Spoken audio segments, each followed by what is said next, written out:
Mind Empowering Center asi haukiba sahi 2004 dagi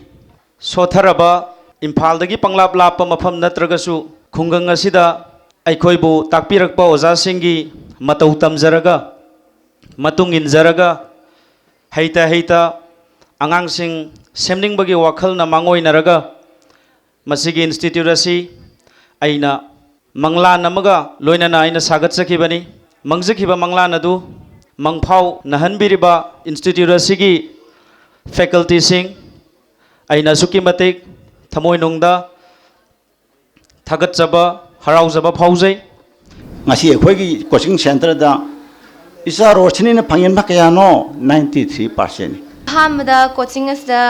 December da science ki tambalak sabne masda aina coaching as da tambada aigi isagi on knowledge tagi hentoktan aigi moral knowledge fawa phangki masda tambada gi sar mayam amadi mayam sing hona biduna ayama matamda lari khaktang tobusna te adum aikhoi da motivational speech mayam pibi maduna aibu hena pungning thogat pigi amasung ai like pabada ayama matamda mateng pangbiki haiba tare atopa mayamna su aingonda inspiration budi mayam bibi adoisu masna aingonda hena thogat khiba haiba do oiki auction na basi yang auction ne angang sing se hoji ado sideida matam khara leiruba angang sing se ayam bada ina uzaba matam da makoida tongan ba hanagi hainabi mayam du thadokhrga na makoida yamna moral si changes afaba magairom da haidi ahongwa mayam ama laaga tholok pase da laaga tholok pase thengnajai aduna machine mafamsda da both koigi education with koigi moral guidance to we nai logje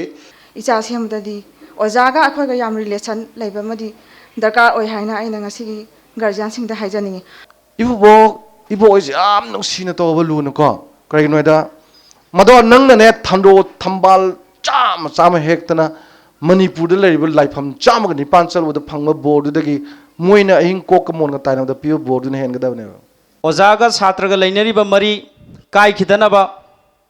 mama mapaga machaga gi mari hena chetsinaba ngasigi thoromasi sinjabani